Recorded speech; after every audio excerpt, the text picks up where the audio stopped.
All right, today we're going to crack the code on a topic that, it sounds super complex, but it's actually built on a surprisingly simple and honestly beautiful system.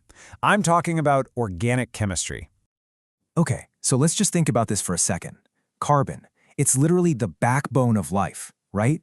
It forms millions, and I mean millions, of different compounds. So how on earth do scientists even begin to tell them all apart? How do you organize a universe of molecules that big? Well, the answer is a field called organic chemistry. And it's so much more than just memorizing a bunch of weird formulas. It's really about understanding the rules, the playbook, if you will, for the building blocks of pretty much everything, from the fuel in your car to the medicine in your cabinet. So the first step before you can name anything is you have to be able to see it. And for chemists, that means drawing up some molecular blueprints. Now this is pretty cool. Chemists have two main ways of drawing these things out. Over on the left, you've got the displayed formula. Think of that as the super detailed, full architectural plan. It shows every single atom and bond. Then on the right, you've got the structural formula. This is more like the clean, simplified schematic. It cuts out the clutter and shows you just the core structure, just what you need to know. Okay, so you've got millions of these blueprints. You go crazy trying to keep them all straight, right? Well, organic chemistry has this really clever organizing system. It's kind of like a family tree, but for molecules. Scientists group these compounds into what's called a homologous series. And look, that's just a fancy way of saying a molecule family. So what makes them a family? Well, they all share this key feature called a functional group. It's a specific arrangement of atoms that basically defines the whole family's personality. It's like their shared family resemblance, you know? It dictates how they'll behave. And this chart here lays out some of the main families perfectly. So take a look at the alkanes. They've only got single carbon-to-carbon bonds, and their name always ends in, you guessed it, ane. Now skip down to the alcohols. See that little OH group? That's their functional group, their family signature. And because of that, their names all end in -all. It's this really elegant system of first names and last names for molecules. And get this, it gets even cooler. Each family has its own mathematical rule called a general formula. So for the alkane family, that rule is CnH2n plus 2. What does that mean?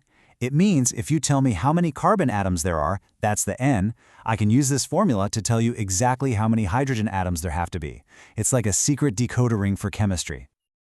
Okay, another really key distinction you'll see is whether a family is saturated or unsaturated. And there's a super simple trick to remember this one. Just look at the first letter.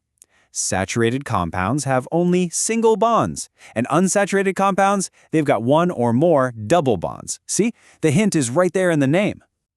All right, we've got the blueprints, we've got the families, so now for the main event. How do we actually give each and every molecule its own unique name?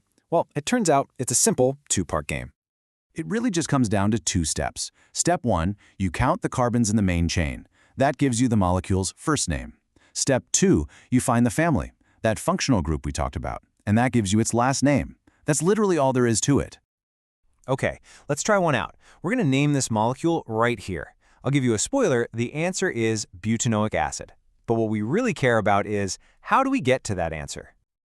All right, step 1, count the carbons. Let's see, we've got 1, 2, 3, 4 of them. In chemistry speak, the prefix for 4 carbons is but. Okay, easy enough. Now for step 2. We got to find that functional group. And, there it is, right on the end, that COOH. That little tag is our clue. It tells us this molecule belongs to the carboxylic acid family, which means its last name has to be enoic acid. And now for the magic. We just put the two parts together.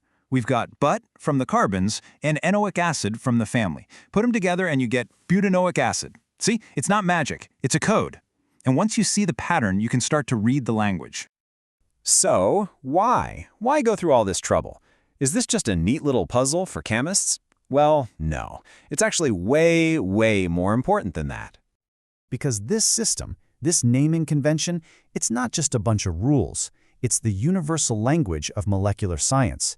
It means a chemist in Tokyo can read the name butanoic acid and know exactly the molecule a chemist in Rio is talking about. There's no guesswork, no ambiguity. It's crystal clear. And this shared language is the bedrock of, well, basically all modern innovation. I mean, think about it. When scientists are developing a new life-saving drug or engineering a new sustainable material, they have to be on the same page. They need total precision. This system is what allows for that global collaboration. It lets scientists everywhere build on each other's work seamlessly. So the big takeaway here isn't just a bunch of naming rules. It's that organic chemistry is a powerful, logical language. And that leaves us with one final, pretty exciting thought. If this is chemistry's language, what new stories, what new breakthroughs are we going to write with it next?